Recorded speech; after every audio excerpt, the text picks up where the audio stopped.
फ्लॅटपेक्षा कमी किमतीत स्वमालकीचे row house Sachin construction Pol builders and developers Kalmath Bidewadi येथे साकारत आहे लता रेसिडेन्सी रो हाऊस प्रकल्प।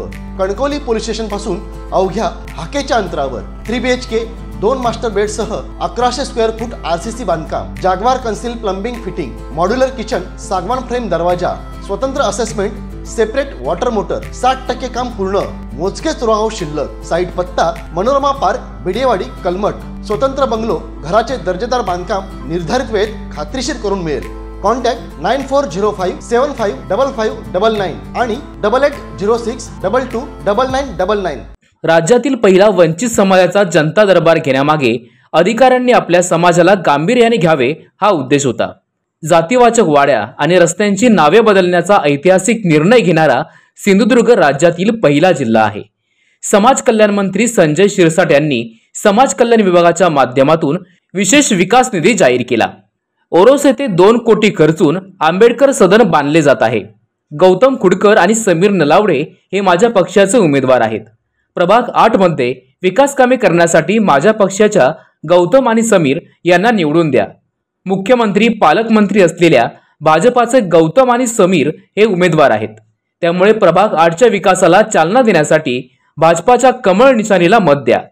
गौतम खुडकर आणि समीर नलावडेंना मतदान म्हणजे पालकमंत्री नितेश राणेंना मतदान आहे। विरोधक केवळ पोकळ आश्वासन देतील, आम्ही प्रत्यक्षात विकास करून दाखवले आहे। या निवडणुकीतही भाजपा उमेदवार गौतम आणि समीर नलावडेंना मत देऊन भरघोस मतांनी निवडून देण्याचे आवाहन पालकमंत्री नितेश राणे यांनी केले। समीरने उल्लेख केला, आम्हाला याला जो विलंब झाला त्यासाठी आम्ही सगळेजणच आपले मनापासून दिलगिरी व्यक्त करतो। निवडणुकीचं वातावरण आहे आणि पूर्ण 4ही नगरपंचायतीची जबाबदारी माझ्या खांद्यावर असल्यामुळे मी वेळेत पोचणं थोडं अवघड होत चाललेलं आहे, पण तरीही आपण एवढ्या मोठ्या संख्येने जे जमलेला आहात यासाठी मनापासून मी आपले आभार मानतो।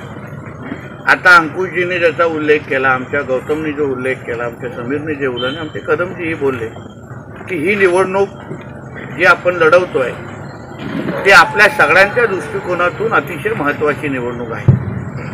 कारण का आता आपल्या जिल्ह्यामध्ये एक चांगलं आपल्याला पोषक असं समीकरण, विकासाला चालना देणारं असं समीकरण आपल्या नजरेसमोर आलेलं आहे। आज पंतप्रधान, मुख्यमंत्री, पालकमंत्री आज एकाच पक्षाचे आहेत आणि आता त्याच पक्षाचे, त्याच विचाराचे नगराध्यक्ष आणि नगरसेवक निवडण्याची संधी आपल्यासमोर आलेली आहे।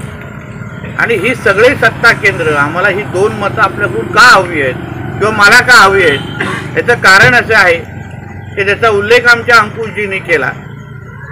डिसेंबर 15, 2024ला मी मंत्रिपदाची शपथ घेतली। 18 जानेवारीला पालकमंत्री म्हणून जाहीर झालो आणि त्या दिवसापासून आतापर्यंत विविध जे निर्णय आपण या जिल्ह्याच्या दृष्टिकोनातून घेत आलेलो आहे। आपण आपल्या पूर्ण समाजासाठी जे हिताचे निर्णय आहे, भविष्य घडवणारे जे निर्णय आहेत, आतापर्यंत जे निर्णय घेण्याचं कोण धाडस करत नव्हतं ते सगळे निर्णय आपण घेण्याचा प्रवास आपण ह्या पहिल्याच वर्षात सुरू केलेला आहे। पुढची विधानसभेची निवडणूक ही 2029ची आहे आणि आपल्याला पूर्ण 4 वर्ष आहेत जिथे आपल्याला प्रलंबित असलेले सगळेच प्रश्न आपल्या समाजाचे, आपल्या समाजाच्या तरुणांचे, आपल्या ज्या अपेक्षा आकांक्षा आहेत त्या पूर्ण करण्यासाठी माझ्याकडे पूर्ण 4 वर्ष आहेत। आम्ही ह्या काही महिन्या अगोदर राज्यातला पहिला वंचित समाजाचा जनता दरबार घेतला आणि मुख्य हेतूच माझा एवढा त्याच्यामागे होता की आपण समाजाचे प्रश्न समजले पाहिजे, अधिकाऱ्यांना हे कळलं पाहिजे की वंचित समाजाकडून कुठलंही त्या पद्धतीचं निवेदन आलं तर पालकमंत्री म्हणून अगर मी ते गांभीर्याने घेत असेल तर कुठल्याही अधिकाऱ्यांनी तेवढ्याच गांभीर्याने घेतलं पाहिजे हा संदेश त्यांच्यामध्ये जावा या हेतूने मी तो जनता दरबार घेतला।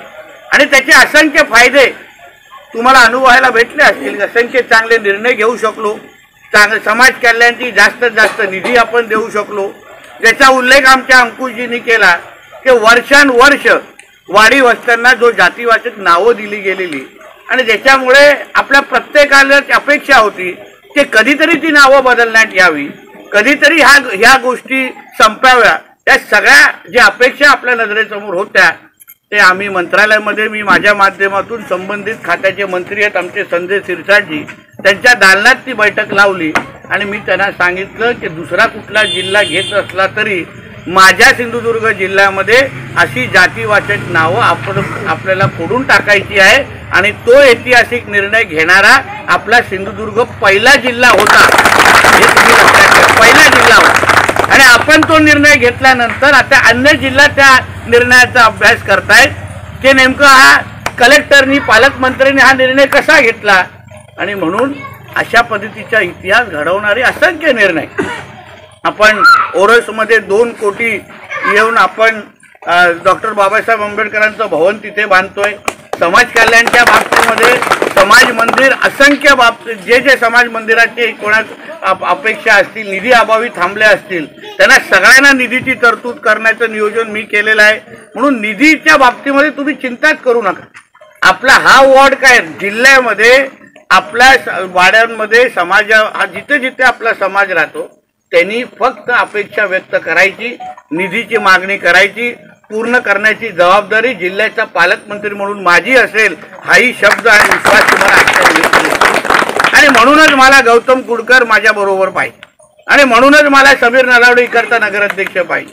याचं कारण असं आहे की कुठलाही निर्णय घेत असताना जेव्हा माझ्या विचाराचा नगराध्यक्ष असेल, माझ्या विचाराचा नगरसेवक असेल, तेव्हा मला निर्णय घेत असताना मला अडचण होणार नाही. आपल्या ह्या वॉर्डचे कुठलेही प्रश्न असतील, निवेदनं असतील, आता विचार करा, मी आणि गौतम एकच पक्षाचे आहोत.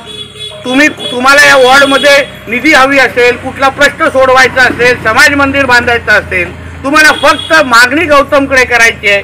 गौतमनी फक्त ते माझ्या व्हॉट्सॲपवर पाठवायचं आहे आणि पाहिजे तेवढी निधी पाठवण्याचं काम ही माझ्या माध्यमातून होईल. अशी चांगली पोषक परिस्थिती आपल्या नजरेसमोर आहे. ह्याच्यापेक्षा मतदार म्हणून आपल्याला काय हवं आहे तुम्ही विचार करा. प्रतिस्पर्धी असतील ते आपल्यासमोर मतं मागायला येतील, पण तुम्ही विचार करा ते पालकमंत्री ज्या पक्षाचा आहे, कॅबिनेट मंत्री ज्या पक्षाचा आहे, त्याच पक्षाचा अगर आमचा गौतम असेल, त्याच पक्षाचे अगर समीर नलावडे निवडून आले तर विचार करा वॉर्ड म्हणून तुम्हाला किती फायदा होईल, किती विकास निधी इथे आपण शकू ह्याचा फक्त तुम्ही अंदाज घ्या. अन्य लोक आणू शकणार. प्रतिस्पर्धी जो तुमचा इकडचा उमेदवार आहे तो तुमच्याकडे मतं मागायला येणार, सांगणार मलाही मतदान द्या.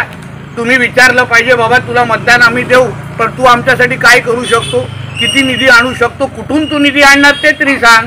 तुझ्याकडे पालकमंत्री आहेत का, तुझ्याकडे मुख्यमंत्री आहेत का, तुझ्याकडे अगर आम्ही उद्या निवेदन दिलं की बाबा असं तू जरा आम्हाला मदत कर, तुझ्यामध्ये तेवढी राजकीय क्षमता किंवा राजकीय संपर्क तुझ्या नेत्यांचा आहे का की पाहिजे तेवढी निधी तुम्ही आम्हाला देऊ शकता? बिलकुल नाही. म्हणून ह्याचा सगळ्याचा विचार करू की या वॉर्डमध्ये गौतम कुडकरला मतदान आणि समीर नलावडेला मतदान म्हणजे ते पालकमंत्री नितेश राणेला मतदान आहे हे विचार करून तुम्ही मतदान करायचं. हे विचार करून तुम्ही 2 तारखेला निघायचं की मी बटन दाबणार आहे, ते मतदान हे थेट माझ्या पालकमंत्रीला जाणार आहे. आणि उद्या जेव्हा गौतम इथे 2 तारखेला निवडून येईल तेव्हा मी तुम्हाला विश्वास देतो, मतदानाचा आकडा बघितल्यानंतर मी 5 वर्ष तुम्ही निश्चिंत राहायचं, कुठल्याही बाबतीचा विचार करायचा नाही. फक्त घरात बसून किंवा आपल्या वॉर्डमध्ये बसून आमच्या गौतमकडे निवेदनं पाठवायची आणि सांगायचं गौतम बघ तू बोललास, आम्ही तुला मतदान दिलं, पालकमंत्र्यांना एवढी निधी आणून द्यायला सांग. एवढं सारं सोपं आहे. म्हणून या सगळ्या बाबतीची आमची बाजू तुमच्यासमोर पोचली पाहिजे. आज चांगल्यातले चांगले लोक आज आमच्याकडे अपेक्षेने पाहत आहेत. म्हणून तुम्ही सगळेजण आम्हाला एक चांगली टीम म्हणून काम करण्यासाठी आमचा गौतम कुडकर असेल, आमचा समीर नलावडे असेल, 2 तारखेला भरघोस असं मतदान आपल्या ह्या पूर्ण वॉर्डचं. तुम्ही इकडे तिकडे बिलकुल विचार करू नका. बाकी सगळे नुसती भाषणं करणार, आश्वासनं देणार. इथे पालकमंत्री तुमच्याशी जिल्ह्याचा बोलतोय, इथे असा मंत्री बोलतोय ज्याचं वजन आज मंत्रालयामध्ये आहे. तुम्ही विचार करा जातीवाचक नाव काढण्यामध्ये आपला जिल्हा पहिला जिल्हा राहिलेला आहे. केवढं वजन तुमचं पालकमंत्र्याच्या मंत्रालयामध्ये असणार असेल तर तुम्ही तर खरं म्हणतं नशीबवान आहात. तुम्ही विचार, तुम्ही त्या बाकीच्या प्रतिस्पर्धी पक्षाच्या उमेदवाराला विनंती करून बसवलं पाहिजे होतं. अरे बाबा नाही जमणार तुला, बस तू आमचाच मुलगा आहे, तू काय लांबचा नाही, तू आमच्या समाजाचा आहे. पण उगाच मेहनत करून उपयोगच नाही. गौतमचं आणि समीरचं पारडच जड आहे. कारण की कॅबिनेट मंत्री आणि पालकमंत्री यांच्या बाजूने असेल तर दुसऱ्या समोर काय चालणार माझ्यासमोर. म्हणून या सगळ्या बाबतीचा विचार तुम्ही निश्चिंत करा. पूर्ण 4 वर्ष सत्तेची आपल्या बरोबर आहेत. इकडच्या मुलांचं, इकडच्या माता भगिनींसाठी गौतमची इच्छा आहे रोजगार निर्माण करणं. मी तुम्हाला सांगतो, गौतमनी फक्त एक प्रस्ताव द्यावा. निधीचा गौतम तसा अभ्यासू आहे, अनुभवी आहे, त्याला योजनांची चांगली जाण आहे. तो तुमच्या वॉर्डमध्ये आणि स्वतःच्या घरी कमी आणि तहसीलदार कार्यालयामध्ये जास्त असतो. तो सगळे तुमच्या 24 तास बघा किती लोकांनी आपल्या डोक्याला बरोबर 24 तास साहेब इथे हा आमचा दाखला माझा अडलाय, साहेब जरा तहसीलदारशी बोला, साहेब जरा प्रांतशी बोला. 24 तास मेहनत करणारा आमचा गौतम कुडकर तुम्हाला उमेदवार म्हणून मी दिलेला आहे. तुम्ही फक्त त्याला आशीर्वाद द्या, फक्त तुम्ही त्याला साथ द्या आणि आमच्या समीरला तिथे नगराध्यक्ष आणि गौतमला नगरसेवक म्हणून निवडून द्या. आणि मग मतदान झाल्यानंतर इकडचा नगरसेवक गौतम कुडकर नाही नितेश राणे असेल हा विचार करून तुम्ही मतदान करा. एवढंच या निमित्ताने सांगतो. कमळ या चिन्हाच्या समोर बटन दाबा आणि आम्हाला परत एकदा 5 वर्ष तुमची सेवा करण्याची संधी द्या. एवढंच या निमित्ताने सांगतो. इथेच थांबतो. जय हिंद, जय महाराष्ट्र, जय भीम. चला. ताज्या अपडेट्स आणि ताज्या बातम्यांसाठी आजच सबस्क्राईब करा आपला Sindhudurg digital news channel. Like करा, शेअर करा, कमेंट करा आणि महत्त्वाचं म्हणजे बेल आयकॉनला क्लिक करायला विसरू नका.